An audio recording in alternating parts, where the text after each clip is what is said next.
कमान असावी, नजरेत सदा नवी दिशा असावी, नजरेत सदा नवी दिशा असावी. घरट्याचे काय बांधता येईल केव्हाही, क्षितिजा पलीकडे झेप घेण्याची जिद्द असावी, क्षितिजा पलीकडे झेप घेण्याची जिद्द असावी. अशाच एका पाखराने खेड्यातून भरारी घेऊन भारतात नव्हे तर जगाच्या क्षितिजा पलीकडे झेप घेतली. त्यांचे नाव तुकाराम भाऊराव साठे उर्फ अण्णाभाऊ साठे.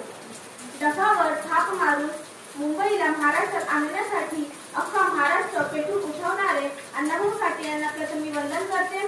वलंग शिक्षण प्रसारक मंडळ या मंडळाची न्यू इंग्लिश स्कूल वलंग या विद्यालयात आज आपण लोकशाहीर अण्णाभाऊ साठे यांची जयंती आणि लोकमान्य टिळक यांची पुण्यतिथी साजरी करण्यासाठी जमलो आहोत.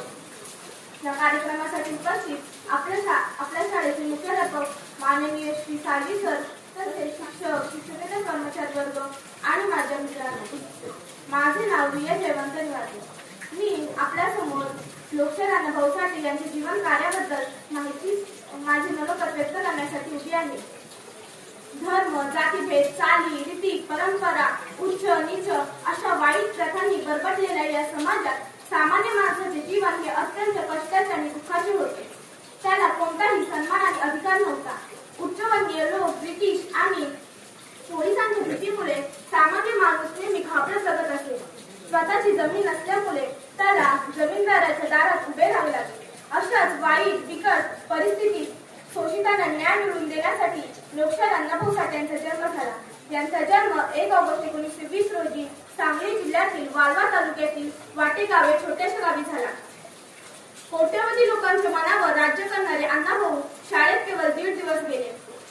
जरी ते शाळेत शिकू शकले नाहीत तरी समाज आणि निसर्ग हीच त्यांची मोठी शाळा बनली. लहानपणापासूनच त्यांची निरीक्षण शक्ती अफाट होती. गरिबीमुळे त्यांना बालपणातच मिलेचे काम करावे लागले. दुष्काळात त्यांना आपल्या कुटुंबासोबत वाटेगाव पासून ते थेट मुंबईपर्यंत पायाने चालत जावे लागले.